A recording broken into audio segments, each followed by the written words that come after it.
The moment I knew the tides were turning wasn't when they took my name off the company website. It wasn't when they stopped CCing me on strategic emails or even when my parking spot mysteriously became reserved for Brooke Pemberton.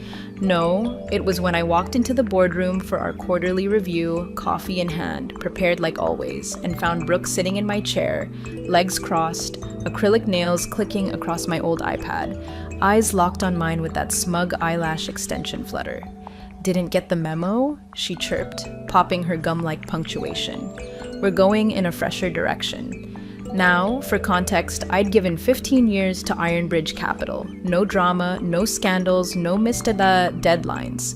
I was the person who made sure the ship stayed afloat when Kyle Hendricks, our CEO, accidentally vacationed in Bali during the 2012 compliance audit. I coached junior analysts through margin reconciliations like a damn therapist with a calculator. And yet, here I was being treated like I'd wandered in off the street asking where the bathroom was. But I didn't flinch. I didn't give her the satisfaction, just smiled, nodded, and walked to the side of the room like a ghost at my own funeral. You learn to stay silent when the knives are still coming down. Now, quick pause here since we're getting into it. If you're one of the 97% listening to these stories without subscribing, go ahead and smash that button. It's free, it helps more than you know, and honestly, it keeps the team caffeinated enough to keep digging up tales like this one. Plus, Brooke hates when people support working professionals over influencers. So, bonus. Anyway, back to my desk being stolen by nepotism in Louboutin heels. Brooke, fresh out of a marketing boot camp and TikTok famous for reviewing overpriced candles, had been strategically placed in our firm by her uncle Kyle, supposedly to streamline digital branding. But we all knew what it really was. A trust fund brat with a nose for hashtags and zero understanding of financial instruments, suddenly deciding our Fortune 500 clients needed girl boss energy. I was introduced to her in the hallway like I was the janitor. "This is Auntie Claire," she laughed to another new hire. She's like the institutional memory, like a living filing cabinet. To her, I was legacy clutter, a fax machine in an iPhone world. But what she didn't know, what none of them bothered to check, was just how quietly powerful that filing cabinet still was. Kyle, drunk on his own rebrand, started echoing Brooke's rhetoric. "We need agile thinkers."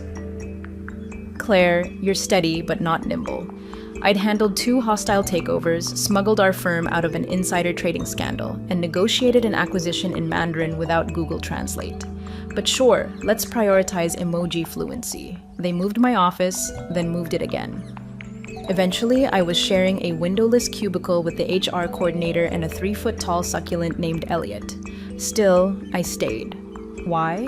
Because when you've spent 15 years weaving the tapestry, you don't yank the thread at the first drop stitch. You watch, you wait, you document.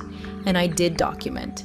Every skipped protocol, every email misfiled, every Brooke innovation that violated 3 regulatory clauses and a basic understanding of math. I kept it all, not out of pettiness, but precision.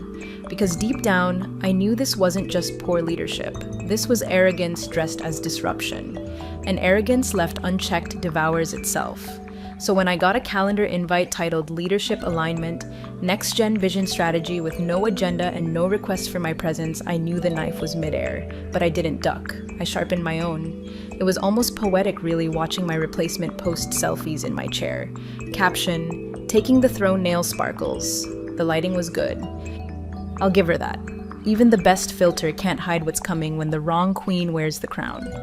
The first time Brooke took credit for my work, it was almost funny. Almost. She presented a risk mitigation model to the partners. My model, the same one I'd built brick by brick during the 2020 volatility nightmare while she was probably still reviewing exfoliators on YouTube, and called it her proprietary blend of generational intuition and AI-powered forecasting.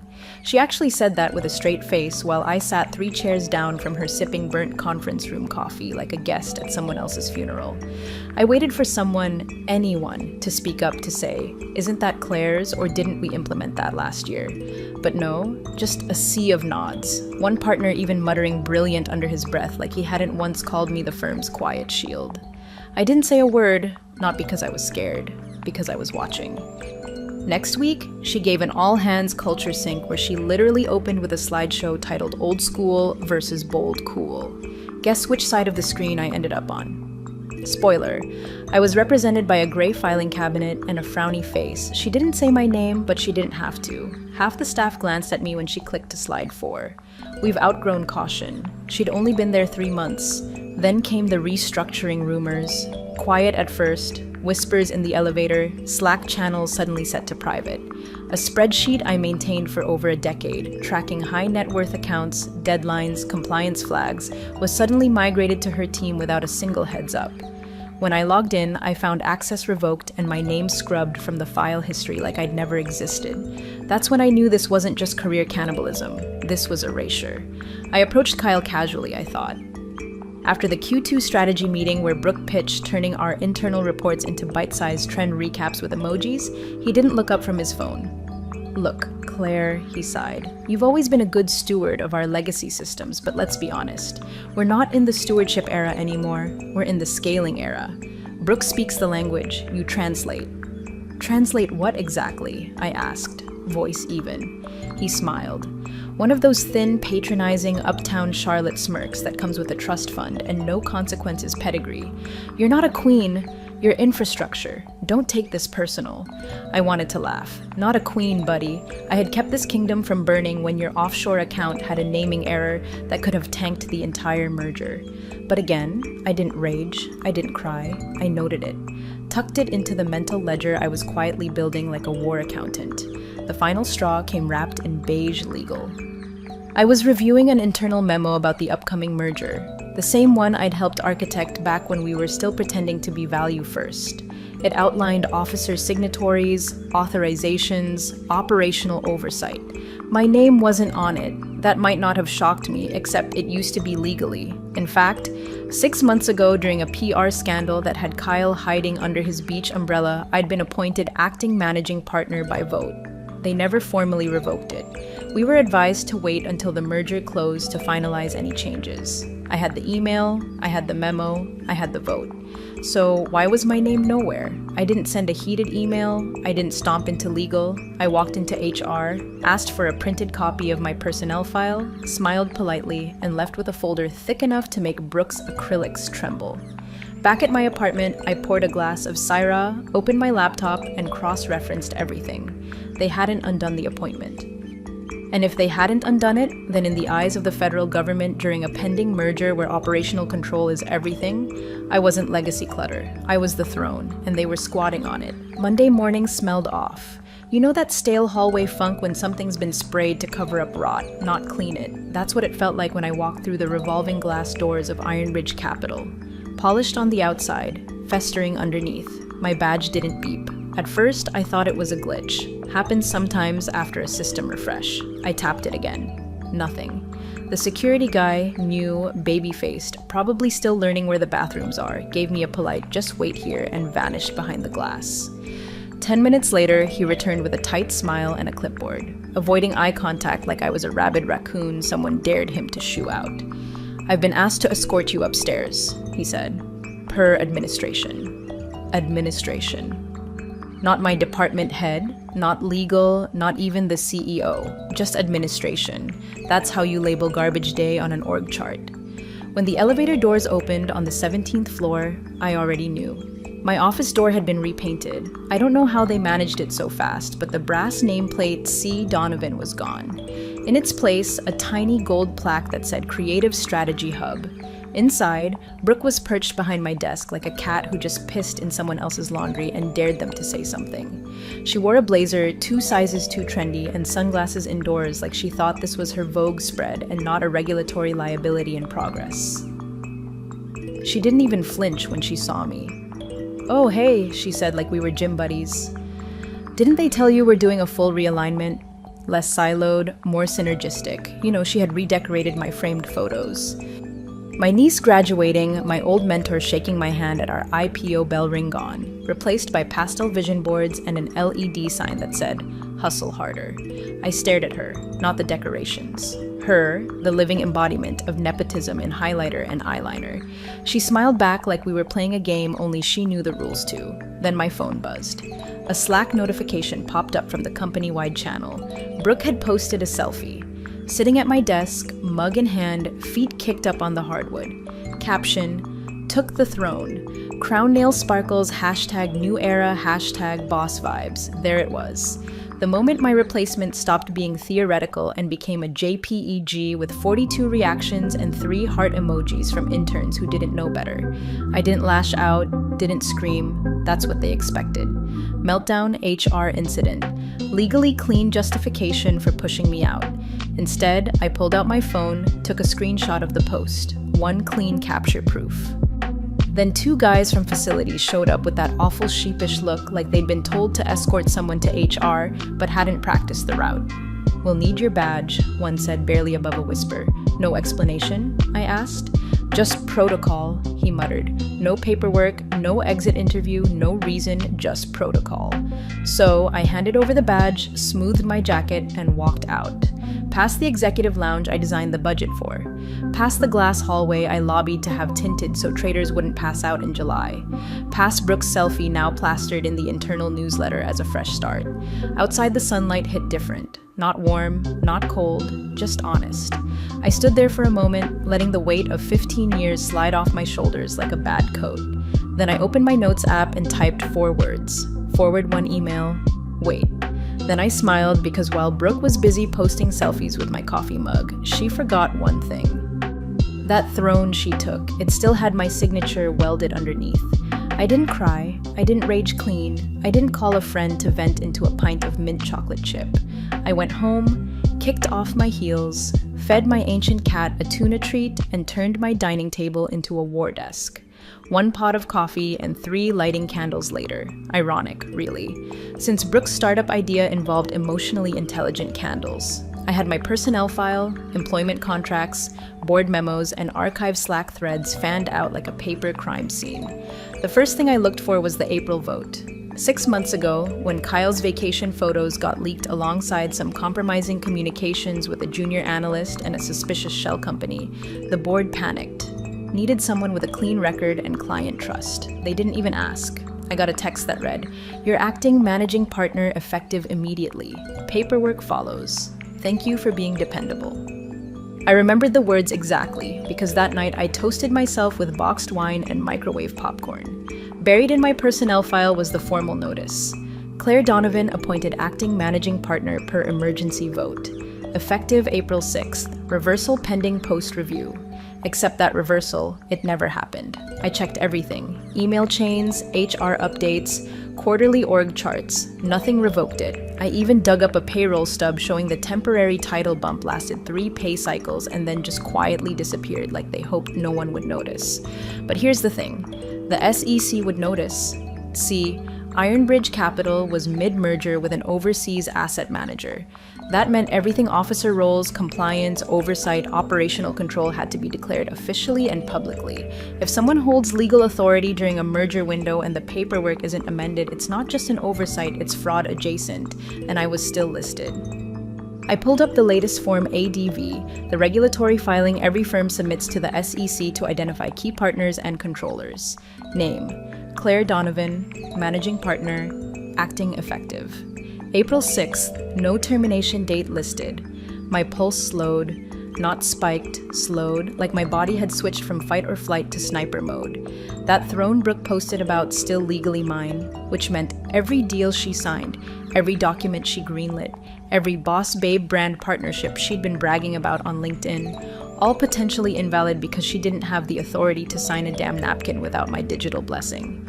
I made one call, not to a lawyer, not to HR. I called Aaron. Aaron Whitaker works at the State Securities Office. We've crossed paths for years. Compliance panels, regulatory briefings, the occasional awkward hotel bar mixer where everyone wears a lanyard and pretends to like crudité. She picked up on the second ring. "Claire," she said, half surprised, "you alive?" "Rumors are flying, live and legally ambiguous," I replied. Quick question. Hypothetically, if someone was still listed as managing partner during a pending merger and that designation was never formally rescinded, then there's still the point of control, she interrupted. If it's in the ADV and not amended, they just cleaning out some files, I said. Thanks, Aaron, she paused. Claire, is there something I should be looking into? Not unless Brooke posts another selfie. I hung up. Then I opened a clean Google Doc, titled it Contingency Notice Legal Control Documentation, and began drafting what would become the most polite wrecking ball ever written. The pain was still there. Of course it was. 15 years doesn't vanish because a clown in heels with a ring light steals your chair. But pain, when filtered through precision, that's where the real sharp edges form. Brooke had barely warmed my seat before the glittering circus began. Within a week, Ironbridge Capital's once reliable homepage, clean navy, discreet, morphed into a scrolling nightmare of gradients, buzzwords, and stock photos of Gen Zers in beanies pretending to understand yield curves. The new tagline, capital, culture, crypto. I wish I were kidding. She announced the rollout of a next-era activation strategy, which was just a repackaged PowerPoint of my 2022 Q4 growth report, but with words like vibes, ecosystem synergy, and millennial brand intimacy slapped over the charts like mustard on filet mignon. But the crown jewel of her genius NFTs, yes, Brooke, who once misspelled fiscal as physical on a quarterly update, pitched non-fungible tokens to our high-net-worth clientele, not as investments, no, as bespoke ownership experiences. One pitch deck accidentally forwarded to me by a still loyal junior associate offered clients exclusive digital collectibles tied to financial milestones. You hit $10 million in assets under management. Congrats, you get a holographic Ethereum lion. Achieve portfolio diversification. Here's a 3D animated bull doing yoga. I nearly choked on my coffee. Then the cracks started forming. Two of our oldest clients, both legacy money, both allergic to gimmicks, reached out. One of them, Arthur Sterling III, who still signs emails with sincerely, AS III, forwarded me a message with the subject line, "Thought you'd want to see what your successor thinks I want for my 75th birthday." Attached was Brooke's full client engagement vision, offering him a digital commemorative NFT that read, OG of ROI Money Sparkles, #client goals since the 80s. It came with a link to claim his personalized crypto wallet. The man has never once used an ATM without a handwritten post-it reminder. He wrote, "Claire, is this a joke? I'm pulling my funds if this continues. Do let me know where you land next." I sent a one-line reply. "Sit tight, Arthur. Timing is everything." Then I forwarded a single email, just one.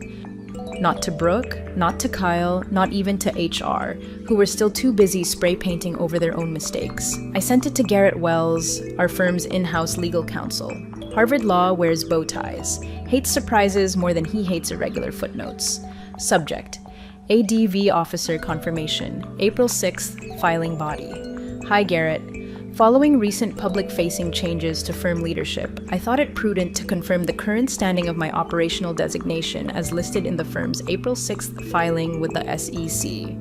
As no formal reversal or amendment appears in the record, I remain per official documentation the acting managing partner. Attached are relevant filings, communications, and payroll acknowledgements for your review. No action needed at this time, just wanted to ensure alignment and transparency as the merger review proceeds. Best, Claire Donovan.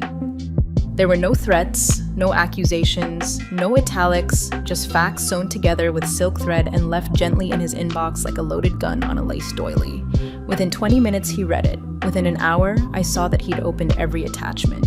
And sometime that afternoon, while Brooke live-streamed and asked me anything about redefining hedge funds as vibey spaces, Garrett Wells went dark. No Slack, no calls, just a ghost in legal robes, probably sitting in his office, replaying the entire merger prep in his mind with slow, creeping dread. I didn't need to scream to be heard. I just needed to whisper on paper. The silence was deafening. After my email to Garrett, the firm's normally buzzing legal Slack channel turned into a graveyard. No morning compliance roundup, no memos about pre-merger review, nothing but a single pinned message from 4 days ago that read, "Don't share merger materials outside secure portal, non-negotiable." I could picture him, Garrett Wells, seated at his desk like a man who just realized he's been walking around a minefield in flip-flops, bow tie undone, glasses smudged, whispering a long, steady fuck while scanning the SEC filings again and again. Because here's the thing about acting titles. They may be temporary in intent. If you don't undo them properly, especially during a regulatory review, they're binding. And in our case, the merger was still under the microscope. Every controlling officer, every signature trail, every digital key had to be airtight. And my name was still on everything that mattered, which meant every contract, every disclosure, every Brook initiative was floating in legal purgatory, possibly invalid, possibly criminal. I didn't need confirmation from Garrett. The proof came in the form of an action. No company-wide newsletters that day. No LinkedIn flexes from Brook. Even her Instagram story, usually updated with latte art and CEO energy boomerangs, went dark. I waited. And then Brook, undeterred by what she didn't yet know, tried to launch her magnum opus. She called it Phoenix Day, a full-on rebranding initiative complete with a press release, influencer partnerships, glitzy gala announcement for select clients, and God help us all, a commemorative digital Firebird NFT for every attendee, paired with personalized thank you videos generated by AI. The invite went out firm-wide. Subject line, tomorrow's vision, today's vibe, Phoenix Day is here, fire. I actually laughed out loud, alone in my apartment, wearing socks with holes, eating leftover pad thai like a divorced oracle, watching her prophecies come true. But then the kicker came. At 4:32 p.m., I got a LinkedIn message from Preston Mahoney. Preston was one of our whales, a venture portfolio guy with fingers in everything from biotech to vertical farming. Big money, old school demeanor. Had once fired a junior analyst for calling him bro. Message read, "Hey, are you still with the firm? Because things are getting weird. Brook just sent me something about tokenized shareholder engagement with confetti gifts." I stared at it for a long time, not because I didn't know how to reply, but because I knew exactly what that meant. It meant Brook had tried to move funds, sign contracts, commit client capital without authority. She didn't just step on a rake, she stepped on a legal landmine barefoot while live streaming it. I opened my own secure folder, the one no one else knew existed. In it, draft notice labeled Statement of Concern, Operational Authority, Conflict, Merger Impact. It was ready. All it needed was a timestamp. Across Charlotte, I imagined Garrett pacing, phone pressed to his temple, sweat soaking the collar of his once crisp shirt. Maybe he was on the phone with the merger council, maybe with Kyle, maybe with the regulators already. Didn't matter. The moment was here. The throne was tilting and the crown still had my name engraved beneath the gold. The crisis didn't explode. It seeped in like water under a locked door. Slow at first, almost unnoticed, until suddenly the entire floor was under 6 feet of regulatory sludge and no one could remember how to swim.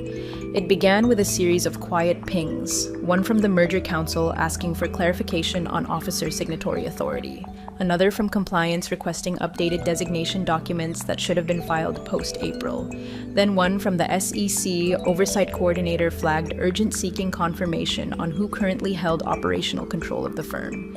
By the time the fourth ping landed, this one from the foreign investment board partner, the lights on Garrett's phone looked like a Vegas strip. He didn't answer. He couldn't. He was too busy reading the forwarded email from me for the third time. Now paired with a time-stamped PDF from the SEC database showing that, yes, as of now, Claire Donovan was still the legal managing partner, not was, is, which meant every contract Brook signed, every asset movement authorized, every shred of public communication under her leadership, legally non-binding at best, potentially fraudulent at worst. Garrett didn't scream, he didn't even curse. He just stood up during a high-level call with Kyle, merger attorneys, and the strategic acquisitions team holding his phone like it had started to hiss. No words, no fanfare. He walked behind Kyle, leaned down, and silently slid the screen in front of him. Kyle, mid-sentence about brand alignment in global markets, glanced at the screen, squinted, and read. The exact moment he reached the section of my email that included the filing date and SEC control clause, his whole face changed. It started with the jaw, that tight clench men get when they realize they've stepped in something they can't power walk out of. Then the eye twitch, and finally the full realization, brow furrowed, color draining like a bad stock ticker. When the timestamp sank in, April 6th, 6 months ago, half a year of Brook's fantasy and leadership. 6 months of empowerment brunches, meaningless initiatives, and one very real legal dumpster fire wrapped in glitter and corporate hashtags. The room went silent. You could hear the weight of the merger collapsing in real time. "Why wasn't this reversed?" Kyle finally asked, voice brittle. Garrett didn't answer. The managing attorney on the speaker call, cool, British, emotionally extinct, spoke instead. "I'm sorry. Is this individual not in the office anymore?" Garrett cleared his throat. She was walked out, her access revoked. The current operational control by federal record remains with Claire Donovan. Stunned silence. Then, "So your niece has been signing documents she doesn't have authority for?" Kyle didn't answer. His throat bobbed like he was trying to swallow a very expensive lawsuit. He picked up the phone, dialed, waited. Straight to voicemail, he muttered, palm tightening around the receiver. He hit redial. Still nothing. And then finally, he shouted, shoving back from the table, "Call her now, not Garrett, me." Everyone in the room knew who her was. No one said my name. But they all knew the ghost they tried to bury was now the only person who could unlock the vault door before the whole institution got crushed under compliance rubble. Too late, too deep. That's what happens when you crown an influencer and ignore the architect. And now the throne was sinking fast. The phone lit up like it had a guilty conscience. I didn't even need to check the number. Only one man would call me 5 times in 30 seconds with that kind of desperation and still think he had a say in how the conversation went. It rang once, twice. I let it vibrate against the table, its frantic buzzing almost rhythmic against the wood. Then I tapped decline with the same calm you use to swat a fly you've seen coming for hours. The screaming I imagined was theatrical. Kyle doesn't speak when he's cornered. He performs, storming down hallways like he's got somewhere to go, throwing words like grenades, hoping one lands with enough panic to reset the room. Call her now. Echoing down the halls like a broken fire alarm no one's sure how to shut off, but I wasn't in the building anymore. I was at my kitchen table, laptop open, herbal tea steaming beside me like a courtroom stenographer to my final act. Click Open folder. Affiliation exit legal templates. Click Document. Formal notice of rescission managing partner authority. Click cursor blinking waiting, to whom it may concern. Per documentation filed and active with the Securities and Exchange Commission, I, Claire Donovan, remain the official acting managing partner of Ironbridge Capital as of the date of this notice. Given the unauthorized and unnotified reassignment of executive authority, material misrepresentation of operational status, the irreversible breach of trust caused by internal leadership, I am formally dissolving my affiliation and fiduciary responsibility to the firm, effective immediately. Compliance violations, if any, resulting from acts committed without my oversight, shall be reviewed under proper regulatory procedure. All supporting documentation is attached. Kindly direct all future correspondence to my legal counsel. No venom, no flare, just scalpel precise detachment. I reread it once, twice, no typos, no doubt. I clicked export as PDF, attached the file to an email titled Formal Rescission Compliance and Legal Control, and added 3 recipients. Garrett, the SEC liaison, and the firm's merger compliance officer. No woosie to Brooke. She didn't even know which paper crown she just snapped in half. I hit send, and just like that, the trapdoor opened because now Ironbridge Capital was rudderless. The merger legally suspended until a new controlling officer could be formally ratified. Something that by rule can't happen while the last one's status is still under regulatory dispute, which it now was, which meant every pending transaction froze. Every investor disclosure now came with a footnote the size of a tombstone.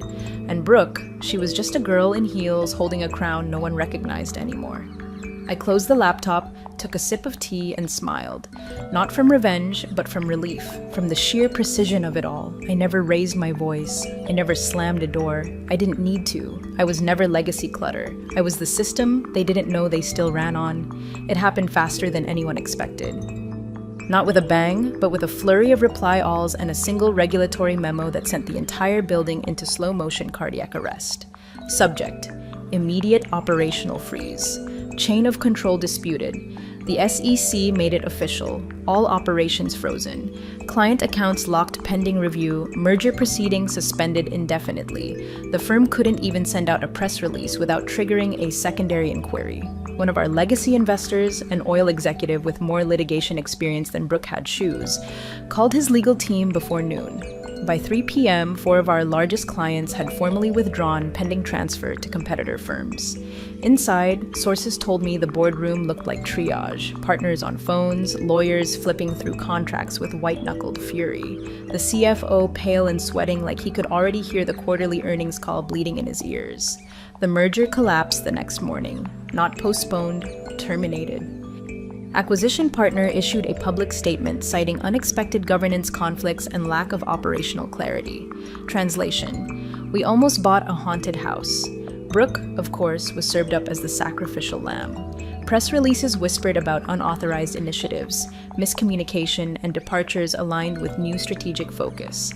She was quietly removed from all social channels, her name deleted from firm literature, and most deliciously, her access to the very digital throne she'd once posed on was revoked at 6:04 a.m. But everyone inside knew this wasn't about Brooke. She was the spark, sure, the glitter bomb that blinded the board into thinking youth equaled leadership. But the real failure, that belonged to the man who brought her in, handed her the keys, and never once checked if the ignition was wired to a detonator. And I was gone before the smoke even rose. Gone, but not silent. That week, I sat in a crisp white blouse, camera on, eyes steady, as I joined a video call with the partners of a rival firm who'd reached out after word spread. Not gossip, respect, the kind that grows in hushed tones from assistants who whisper your name like folklore. They made their pitch. I listened. When they asked what my consulting rate would be, I smiled and named a number that would make my old salary blush. The partner blinked, then laughed. "Worth every penny," he said. As we wrapped up the call, my inbox pinged. Brooke, she'd finally unblocked me, apparently. The subject line, "Are you happy?" There was a screenshot of her infamous throne selfie attached, time-stamped, now just a relic of a kingdom built on gloss and hubris. I hit reply, typed 5 words. "Careful, some thrones are booby-trapped. No sign-off, no need." I hit send, closed my laptop, and poured a drink. And in the quiet hum of my apartment, no chaos, no crisis, just silence earned. I finally exhaled. Fade to black.